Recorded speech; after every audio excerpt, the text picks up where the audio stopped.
Stan Duncan was one of the original builders. So I would have been 5, 6 years old at the time. So I have personal memories, but I also have memories from later on listening to those that actually did the work.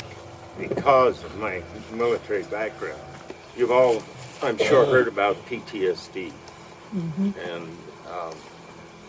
the problems it can cause, post-traumatic stress disorder. And it occurred to me that there was quite a story behind those that built the cabin. The men, without exception, were all military veterans.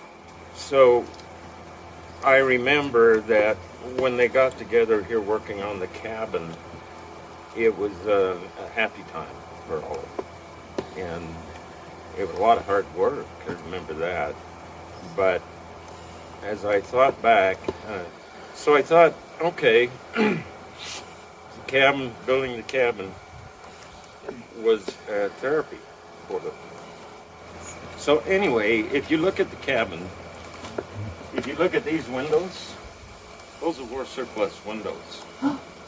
At the end of the war, there were a lot of structures that were built, all wood structures, like Camp Williams and other places around the state, that part of helping veterans be employed, they employed veterans to disassemble these buildings, and then they'd take the construction material and resell it.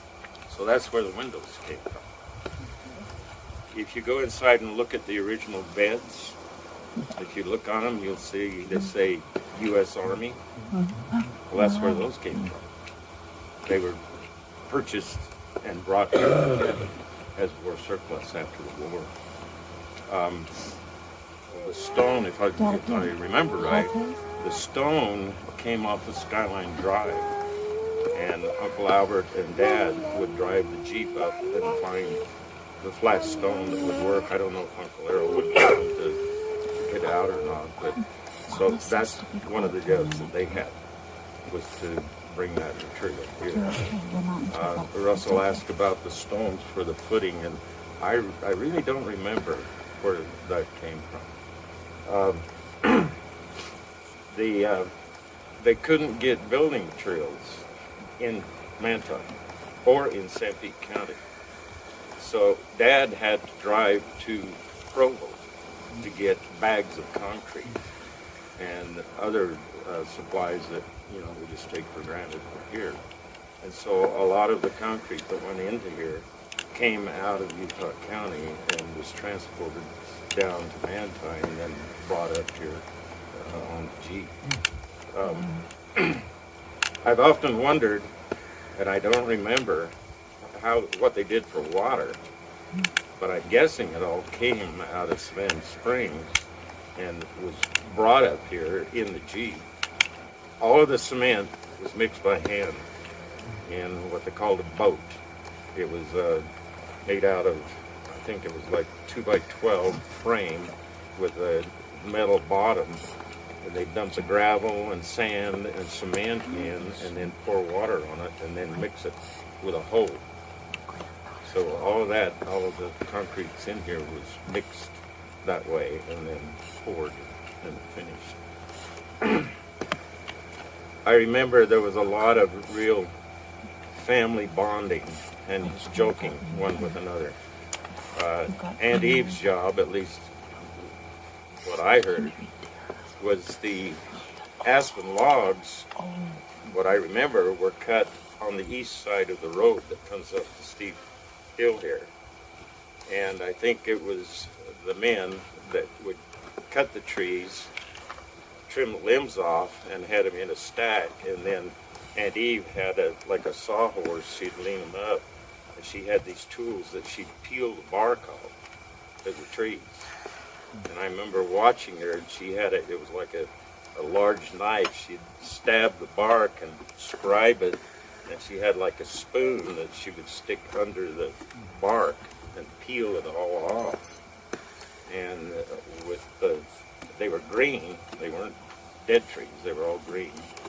and then they'd stack them and let them dry. But when that bark came off, that wood was just slick and shiny as could be. I remember that, and I remember Grandma Nielson. Her job was chinking the cabin. That was her job. So, you know, as they got the cabin going, you'd see her going around doing all the chinking. Once in a while, people would help her, but she was a real hard worker. So she really got that and took care of that on her own. A couple of other interesting things: the giant shoe horses that are in the fireplace. As a kid, the story was those were from Paul Bunyan's horse, and the chains that are standing up with a hook on the top. The story was from Uncle Errol was that he built that fireplace that drew air so good that it sucked those chains up the exhaust, and that's why they were standing up there. He was apparently a real good builder of fireplaces, so there's some unique things about that fireplace. The huge frying pan, I remember as a kid, the story about that was the Paul Bunyan's frying pan too. A lot of deer hunts, and I'm sure even you youngsters remember that big frying pan on the fireplace. Uncle Albert was a big guy, tall, but he was also heavy, and he loved to eat. And so during the hunts, he would cook chicken on that big frying pan, and in the morning bacon and eggs and stuff. So I have a lot of memories of him doing that while they were building, and then later on, you know, in the hunts. Later on over the years, a couple of interesting things. I've told people about the cabin, and they say, "Oh, what did you use for logs?" I say, "Aspen." Aspen doesn't last. Aspen falls all apart. Has to be pine. So you look at the logs. What are they? Aspen. And how long have they been there? 74 years. Yeah, and they're just fine, right?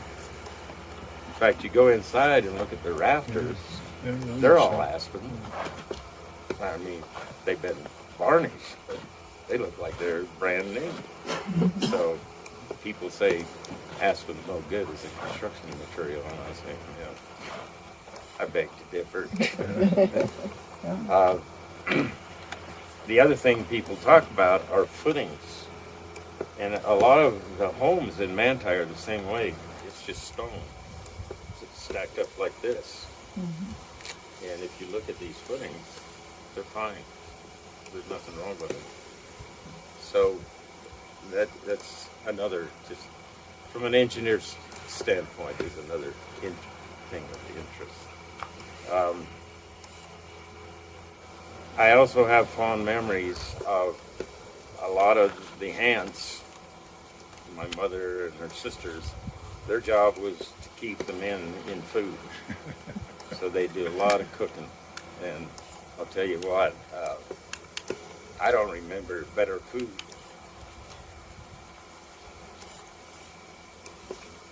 than what they would cook. And some of you guys remember the tradition of the cookers buried in the pit. Oh, yeah. That started at the time. Those that don't know about it, the tradition was they dig a pit, get your Dutch ovens, and make up a stew in the Dutch oven, build a big bonfire in the pit, set the Dutch ovens in the coals, and then cover it up. And we go deer hunting, and by the time we came back in the afternoon, they'd dig it up, and boy, that was good stew getting out of those. And I think Uncle Errol took that with him. I've heard stories about him in Idaho doing that with some of the trips too. At the time too, when we went hunting, every family in town had an area up here where they'd hunt. So it was kind of accepted that the Nielsons hunted this area, these slides up on the terrace, and a lot of times we'd get up on the terrace and then go north and east and come out at what's the name of that? Jolly's Hole. Jolly's Hole up there. At the time, I remember as a kid climbing these slides and thinking, this is crazy. This is hard work. But boy, you got up there and the view that you had up there was really good.